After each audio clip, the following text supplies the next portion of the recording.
Bismillahirrahmanirrahim. Assalamualaikum warahmatullahi wabarakatuh. Sebagai insan yang lemah, terkadang kita alpa tentang persiapan menghadapi ajal yang memang pasti bagi setiap manusia di muka bumi ini. Salah satu cara untuk menyadarkan diri adalah dengan banyak menghadiri dan mengingat kematian. Karena hal itulah yang paling dekat dengan kita. Justru, kisah yang dibagikan bukanlah bertujuan untuk menebarkan aib yang meninggal, tapi sebagai bahan iktibar kita semua agar lebih siap menghadapi kehidupan setelah kematian. Ini adalah kisah Syed Soleh, seorang pengurus jenazah asal Kelantan, Malaysia, yang membagikan suatu pengalaman yang tidak terlupakan di halaman Facebooknya ketika menyiapkan jenazah korban kecelakaan kira-kira 2 tahun yang lalu. Terjadi kira-kira 2 tahun yang lalu. Selesai menghantar satu jenazah ke Pasir Mas, saya dikejutkan dengan satu panggilan dari kamar mayat Rumah Sakit Selayan untuk mengurus satu lagi jenazah yang perlu diantar ke Tanah Merah. Demi menjalankan amanah dan tanggung jawab, saya bersama seorang pembantu bergegas ke rumah sakit yang dimaksud dan mengurus jenazah hingga selesai. Almarhum terlibat dalam satu kecelakaan. Proses penyucian memerlukan waktu 2 jam disebabkan pendarahan yang banyak dari mulutnya, telinga, dan hidung almarhum. Sepanjang proses pengurusan, hati saya tak henti berdoa agar jenazah dapat dipermudahkan secepat mungkin. Setelah urusan sholat, saya bersama pembantu memulai perjalanan ke Pantai Timur.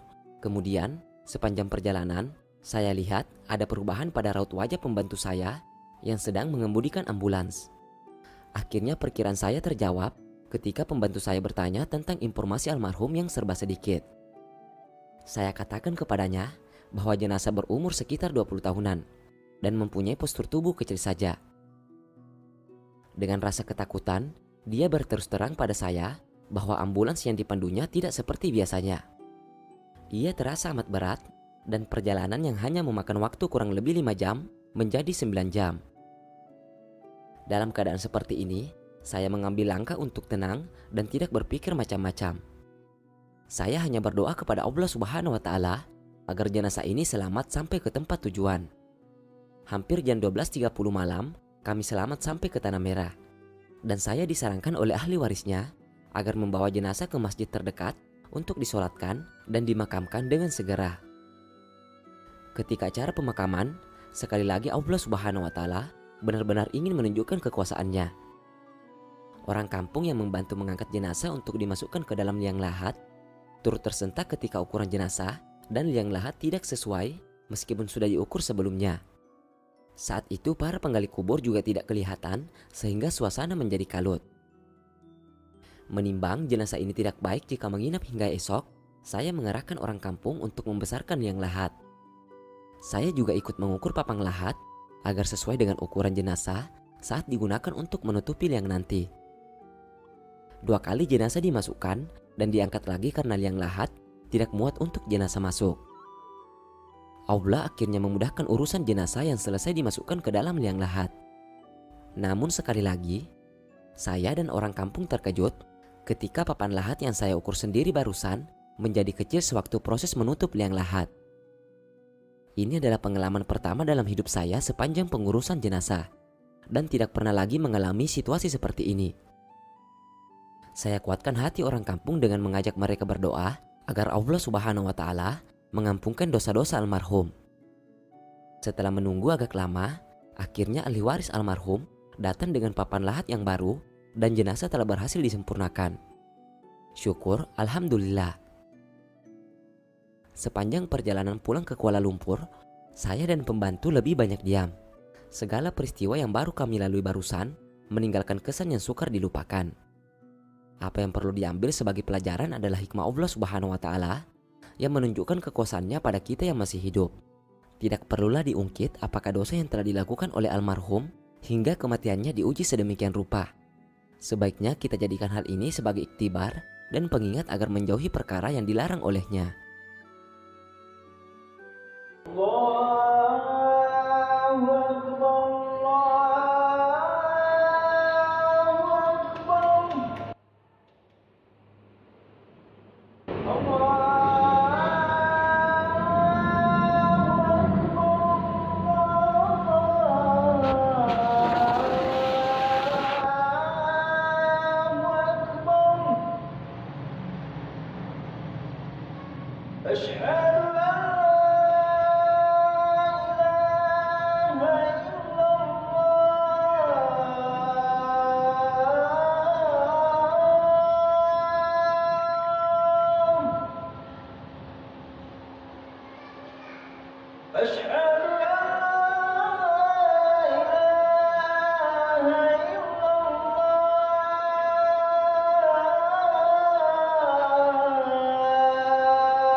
حي